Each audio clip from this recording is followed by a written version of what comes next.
Normalisation पे हमारी party का ये मानना है कि कोई भी नॉर्मलाइजेशन की जो प्रक्रिया हो और उसका जो फार्मूला हो, क्योंकि आईआईटी में भी जो होता है वो एक प्रक्रिया के तहत होता है, एक फार्मूला के तहत होता है, स्टैटिस्टिकल फार्मूला है। इसको अभ्यर्थियों के सामने सार्वजनिक करना चाहिए ताकि किसी भी छात्र को इस पर अविश्वास न बने। बीपीएससी का आयोग है, इसमें परीक्षा की प्रणाली को लेकर के किस तरह से लगातार अपडेट हो, परीक्षाएं किस तरह से बेहतर हो, ये भी सुनिश्चित करना बीपीएससी और सरकार का दायित्व होता है। उस पार्टी के जो नेता हैं आज तक किसी भी कॉम्पिटिटिव एग्ज़ाम में बैठे नहीं हैं, आज तक कभी भी कोई प्रतियोगी परीक्षा में बैठे नहीं हैं, लेकिन इस मुद्दे पर भी उनकी पार्टी के लोग आकर के उल्टे सीधे बयान देकर के अभ्यर्थियों को भड़काने का काम करते हैं। ये बहुत गलत है। मैं हूं फलक सिंह और आप देख रहे हैं आगाज एक्सप्रेस। और आज हम मौजूद हैं एलजेपी कार्यालय में, जहां पर अरुण भारती जो जमुई सांसद है प्रेस वार्ता करते हुए नजर आए हैं। उन्होंने 2025 के चल रहे रणनीतियों पर 2025 की विधानसभा की क्या रणनीति है और हाल में हुए बहुत बहुचर्चित लाठीचार्ज मामले में बीपीएससी को लेकर के जो लाठीचार्ज प्रदर्शन द्वारा किया गया है उस पर खुलासा करते हुए क्या कुछ कहते हुए नजर आ रहे हैं और मीडिया से क्या कुछ गुफ्तगू करते हुए नजर आ रहे हैं। पहले आइए इस वीडियो को देखते हैं। अब चल रहे हैं लगातार हर जिले में विधानसभा की चुनाव की तैयारी को लेकर के, उस बारे में जो हमारी समीक्षा बैठक चल रही है पार्टी की लगातार, इससे हम लोग हर जिले में जहां भी जा रहे हैं, चाहे वो प्रखंड स्तर पे हो या जो लोगों से मिल रहे हैं पंचायत स्तर पे हो, बूथ स्तर पे हो, उसकी तैयारी, उसकी समीक्षा जो हर जिले में आ रही है और जो फीडबैक आ रहा है उससे हमें ये पता चल रहा है कि एनडीए गठबंधन बड़ी मजबूती से इस वक्त फील्ड में लगी हुई है, डटी हुई है अपनी तैयारियों में बिहार विधानसभा के चुनावों को लेकर के। और जो हमारी पार्टी की तैयारी है वो भी बहुत मुस्तैदी से चल रही है और मुझे पूर्ण विश्वास है कि आने वाले समय जो विधानसभा में जब हमारी पार्टी उतरेगी तो एक गठबंधन सहयोगी के तौर पर बड़ी मजबूती से चुनाव लड़ने का काम करेगी। इसके अलावा एक बड़ा ही ज्वलंत मुद्दा है जो अभी चल रहा है और इस पे था कि पार्टी की तरफ से पार्टी का पक्ष भी रखा जाए। जो कल इंसिडेंट हुआ, जो नॉर्मलाइजेशन पे जो बीपीएससी के जो अभ्यर्थी हैं उनके ऊपर लाठियाँ चली, हम लोग चाहेंगे कि प्रशासन और सरकार इसको लेकर के थोड़ा सा, चूँकि छात्र हैं उनके भी घर में बच्चे हैं, उनके भी बच्चे हैं जो अभ्यर्थी होंगे, तो इस बारे में थोड़ी सी उनसे बातचीत करने की, उनकी बातों को सुनने की चेष्टा ज़्यादा की जाए। सबसे पहले हम लोग बात कर लेते हैं कि जो पूरा मुद्दा है ये नॉर्मलाइजेशन का, इसके दो पहलू हैं, एक है मुद्दा और दूसरा है घटना। तो जो नॉर्मलाइजेशन का मुद्दा है वो मुद्दा यह है कि किस तरह से अलग अलग परीक्षाएं, चूँकि अभ्यर्थी बहुत ज़्यादा हो जाते हैं, तो किस तरह से इस तरह की कॉम्पिटिटिव एग्ज़ाम, चूँकि मैंने खुद कॉम्पिटिटिव एग्ज़ाम लिया हुआ है, उसको लेकर के हम आज अलग अलग, चाहे एमबीए की पढ़ाई हो, चाहे एसआरसीसी में एडमिशन की बात हो, चाहे डीयू में पढ़ाई की बात हो, तो और जब मैंने एमबीए के बाद जो नौकरी भी की तो वहाँ भी कॉम्पिटिटिव एग्ज़ाम्स के थ्रू ही होता था। तो हम लोगों को भली भांति इस चीज़ से परिचित हैं कि जो भी कॉम्पिटिटिव एग्ज़ाम्स होते हैं वो बड़े टफ़ होते हैं, कठिन होते हैं। जितने भी हमारे प्रशासनिक अधिकारी हैं वो भी इस प्रक्रिया के तहत, जो सिविल सर्विसेज की परीक्षा होती है उसकी प्रक्रिया के तहत ही चयन होकर के आते हैं। सीटें बहुत कम हैं लेकिन परीक्षार्थी बहुत ज़्यादा होते हैं। ऐसे में कभी कभी प्रशासन के लिए बहुत मुश्किल हो जाता है कि सारी परीक्षाओं को एक दिन में करा पाना। अलग अलग सेंटर्स होते हैं और अलग अलग दिनों में होते हैं। तो इन्हीं सब चीज़ों को लेकर के कि किस तरह से नॉर्मलाइजेशन के थ्रू सभी अभ्यर्थियों को इसका समान लाभ मिले, ये एक प्रक्रिया है। इसके 3 प्रमुख बिंदु हैं। सबसे पहली है इसमें हमारी सरकार एक ज़िम्मेदार सरकार के नाते ये बहुत ज़रूरी है कि जिस तरह से हर क्षेत्र में अपडेट कर रही है, विकास के कार्य कर रही है, अच्छे काम को बढ़ावा दे रही है, उसी तरह से इनके अंदर जो आयोग आते हैं, जैसे बीपीएससी का आयोग है, इसमें परीक्षा की प्रणाली को लेकर के किस तरह से लगातार अपडेट हो, परीक्षाएं किस तरह से बेहतर हो, ये भी सुनिश्चित करना बीपीएससी और सरकार का दायित्व होता है। इसी के साथ में दूसरा पक्ष होता है अभ्यर्थियों का। जो हमारे अभ्यर्थी हैं, नई परीक्षा की प्रणाली आने के कारण उनकी तैयारी में उनकी उम्मीदों को लेकर के, उनकी आकांक्षाओं को लेकर के कुछ चिंताएं होती हैं जिसको कि एड्रेस करने की बहुत ज़रूरत है। और इसमें तीसरा पक्ष है एक ऐसा राजनीतिक दल जो कि अभी हो चुका है अप्रासंगिक। वो किसी भी मुद्दे को, चाहे वो युवाओं के, अभ्यर्थियों के, छात्रों के भविष्य से जुड़ा हुआ ही मुद्दा क्यों ना हो, उसको वो एक राजनीतिक हथियार बना करके अपने आप को प्रासंगिक करने की बार बार कोशिश करता है। बार बार कोशिश करता है कि हर वो मुद्दा जो राजनीति का मुद्दा नहीं है, कैसे उसको राजनीति का एक मुद्दा बनाकर, टूल बनाकर, हथियार बनाकर उसका राजनीतिक लाभ लिया जाए। उनका मकसद सिर्फ यही होता है। उस पार्टी के जो नेता हैं आज तक किसी भी कॉम्पिटिटिव एग्ज़ाम में बैठे नहीं हैं, आज तक कभी भी कोई प्रतियोगी परीक्षा में बैठे नहीं हैं, लेकिन इस मुद्दे पर भी उनकी पार्टी के लोग आकर के उल्टे सीधे बयान देकर के अभ्यर्थियों को भड़काने का काम करते हैं। ये बहुत गलत है। इन सारे मुद्दों में लोक जनशक्ति पार्टी रामविलास जो है वो छात्रों, युवाओं और अभ्यर्थियों के हितों की रक्षा को लेकर के सदैव प्रतिबद्ध रही है और उनके भविष्य निर्माता इन युवाओं की समस्याओं और चिंताओं को समाधान करना हमारी प्राथमिकता में रही है। देखिए, बिहार सरकार और बीपीएससी आयोग जो परीक्षा की प्रणाली में बदलाव करना चाहते हैं, समय की मांग है, अभ्यर्थी बढ़ते जा रहे हैं, सीटें कम हैं, तो समय की मांग है कि इन सारी चीज़ों पर परीक्षा की प्रणाली कैसे बेहतर हो, किस तरह से उसमें और सुधार आए, इस बारे में विचार करना और आगे बढ़ना उनका दायित्व है, जिसको लेकर के वो आगे बढ़ रहे थे। लेकिन इसमें अभ्यर्थियों की जो चिंताएं हैं उसको भी सुलझाना, उनकी चिंताओं को, कंसर्न्स को एड्रेस करना भी उनका एक दायित्व है, ये होना चाहिए।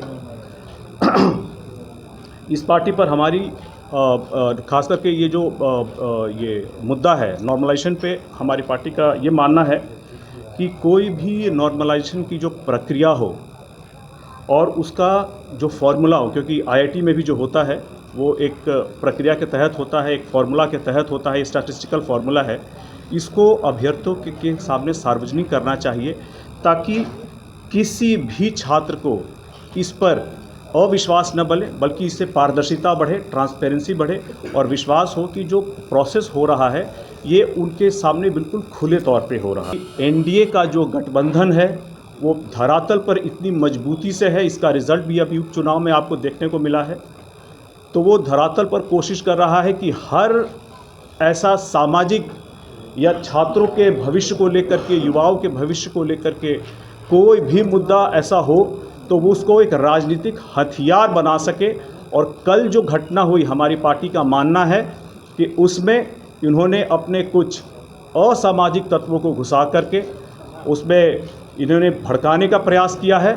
और ऐसे में बड़ा ही ज़रूरी है कि हमें ये पहचान उस वक्त करनी ज़रूरी है कि कौन इसमें असामाजिक तत्व हैं जो इस पूरी की पूरी घटना को भड़काने की कोशिश कर रहे हैं। एक राजनीतिक दल जो मुझे लगता है जो ये जांच होनी चाहिए, जो बहुत अप्रासंगिक हो चुका है, उसके नेता जो कभी तक किसी कॉम्पिटिटिव एग्ज़ाम में आज तक गए नहीं हैं, इन्होंने इसको भड़काने की कोशिश की है, एक राजनीतिक मुद्दा बनाने की कोशिश की है, जो कि नहीं होना चाहिए था। ये युवाओं की, अभ्यर्थियों के भविष्य का सवाल है और हमारी पार्टी ऐसे में ये जितने भी मुद्दे हैं उस पर चाहे कि एक संवेदनशील इस पे रवैया रखे और इस पे सरकार और जो अभ्यर्थी हैं उन दोनों के बीच में लगातार बातचीत होनी चाहिए। खास करके चूँकि ये जो एग्ज़ाम है, प्रीलिम्स का एग्ज़ाम अब होने वाला है 13 दिसंबर को और छात्र रोड पे थे, उस वक्त धरना प्रदर्शन हो रहा था। तो हमारी अपील रहेगी कि चूँकि परीक्षा बहुत नज़दीक है और परीक्षा नज़दीक होने के कारण आपको, चूँकि आपने एप्लीकेशन भरा है, आपको इस बारे में लेकर के गंभीर हैं, तो आपको अभी तुरंत तैयारियों में जुट जाना चाहिए और अपनी परीक्षा को बहुत ही सीरियसली लेकर के कोशिश करनी चाहिए कि इस परीक्षा में आप उत्तीर्ण हो सके। इस मामले में हमारा अंतिम विचार यह है कि अगर ज़रूरत पड़ी तो हमारी पार्टी का एक प्रतिनिधि मंडल जाकर के इस मुद्दे पर, नॉर्मलाइजेशन के मुद्दे पर बीपीएससी अध्यक्ष से इस पर मुलाकात कर सकती है और कैसे इस मुद्दे को सौहार्दपूर्ण तरीके से, एक बड़ा ही कलेक्टिव तरीके से इसको हम कैसे हल कर सकते हैं, इस पे कैसे सकारात्मक चर्चा हो सकती है, इस पे कैसे और संवाद हो सकता है, इस बारे में भी हम लोग पहल। तो 243 सीटों पर हम चुनाव लड़ेंगे। शुभकामनाएं हैं उनको, तो आप शुभकामनाएं मानते हैं। हैं कि वो एनडीए में हैं?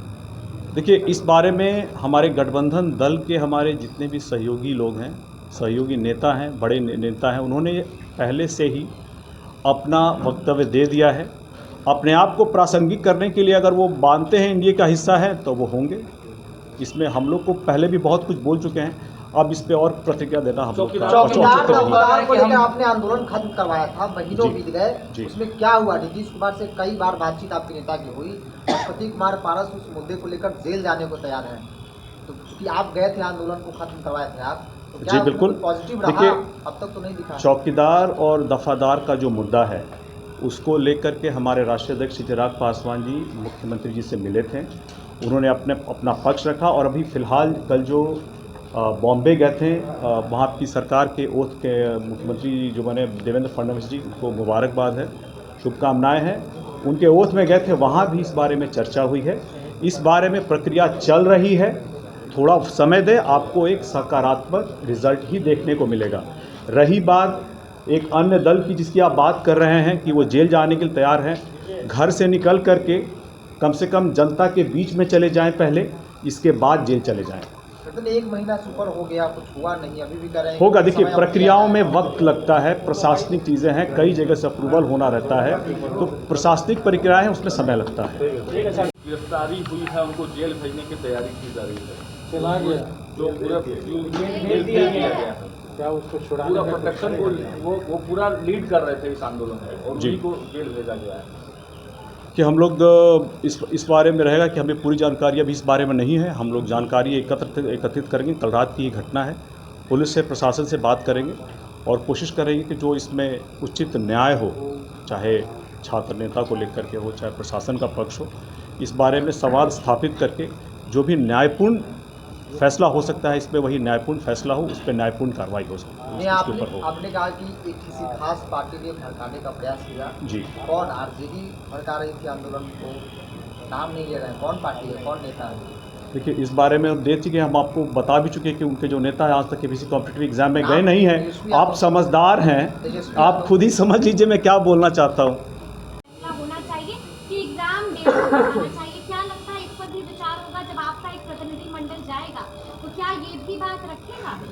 देखिए, अभ्यर्थी अगर उस वक्त सर्वर की गड़बड़ी कारण अगर नहीं अप्लाई कर पाए हैं, इस बारे में बीपीएससी ने और मेरे ख्याल से बीपीएससी चेयरमैन ने से एक स्पष्टीकरण दे दिया है, तो उस पर हम लोग ज़्यादा प्रतिक्रिया अब उस पर प्रतिक्रिया नहीं दे पाएंगे। एग्ज़ाम डेट एक्सटेंड करने की बात रही है। देखिए, पर्याप्त समय सरकार ने दिया था सबको तैयारी करने के लिए। ऐसे में अगर एग्ज़ाम डेट को बढ़ाने के बारे में भी अगर बात करना चाहते हैं तो हम लोग को इसमें अब चाहिए कि प्रतिनिधिमंडल छात्रों की तरफ से भी जा कर के उनसे बीपीएससी से बात करें, और जहां हम लोगों की मदद चाहिए होगी हम लोग उसमें कोशिश करेंगे कि हम उनकी मदद कर सकें। इसके बाद एक सर्कुलर भी निकाला कि जो 17वीं प्रीलिम की परीक्षा है उसमें नॉर्मलाइजेशन कहीं से लागू नहीं है, उसके बावजूद भी इस मुद्दे को तूल देने की कोशिश की गई, हवा देने की कोशिश की गई और अपनी राजनीतिक रोटियां सेकने की कोशिश की गई। अपने आप को प्रासंगिक बनाने के लिए युवाओं के भविष्य से खेलने की कोशिश की गई, जो कि गलत है।